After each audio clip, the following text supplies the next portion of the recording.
Hello. మనం ఈ 2 రోజుల నుండి ఏం నేర్చుకుంటున్నాము? సహ. ఏ విభక్తి సప్తమి విభక్తి వరకు సహ అంటే అతడు అనుకున్నాము.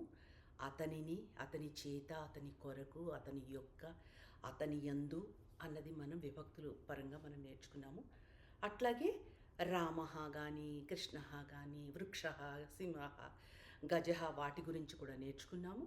తర్వాత నపుంసకలింగ పదాలు అయినటువంటి కొన్నిటిని పుస్తకము, ద్వారము, భవనము వాటిని కూడా భవనము చేత, భవనము యొక్క, పుస్తకములో, పుస్తకాన్ని, పుస్తకము ఇలా అన్నీ నేర్చుకున్నాం. మరి ఇవి నేర్చుకున్నప్పుడు మనము అహం అన్నాను, నేను అన్నాను.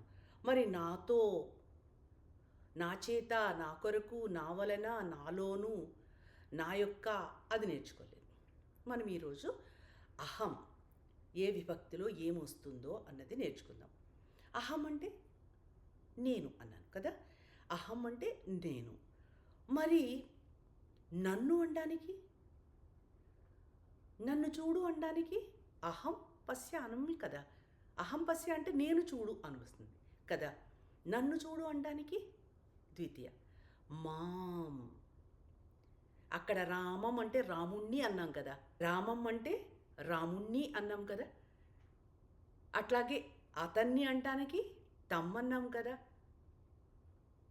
పుస్తకం అంటానికి పుస్తకం అన్నాం కదా. పుస్తకాన్ని అన్నాం కదా. మరి నన్ను అనడానికి మాం. మరి నాతో అనడానికి మయా. మయా సహ. సా మయా సహ ఆగచ్చతి. ఆమె నాతో కూడా వస్తుంది, నాతో వస్తుంది అనడానికి హెల్ప్ అన్నమాట. అట్లా సహ మయా సహ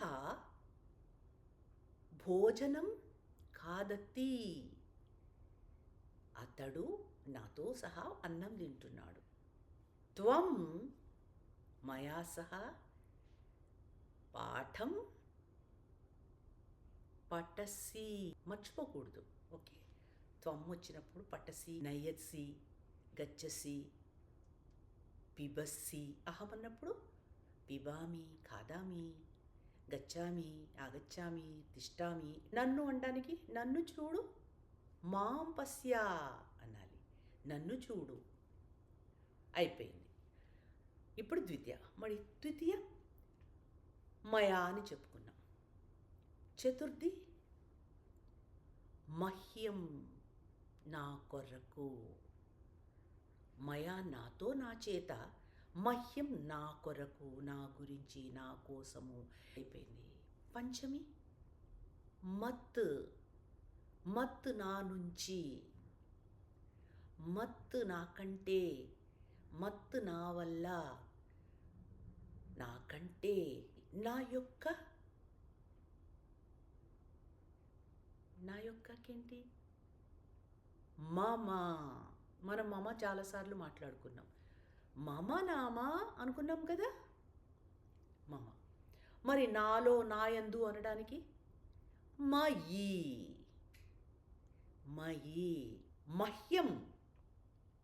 మహ్యం నా కొరకు సహా పుస్తకం ఆనయతి. పుస్తకం, పుస్తకాన్ని, ఇక్కడ పుస్తకాన్ని తీసుకొస్తున్నాడు అతను. తుభ్యం నీ కొరకు. ఇక్కడ మహ్యం వచ్చింది నా కొరకు అనడానికి. మరి నీ కొరకు అనడానికి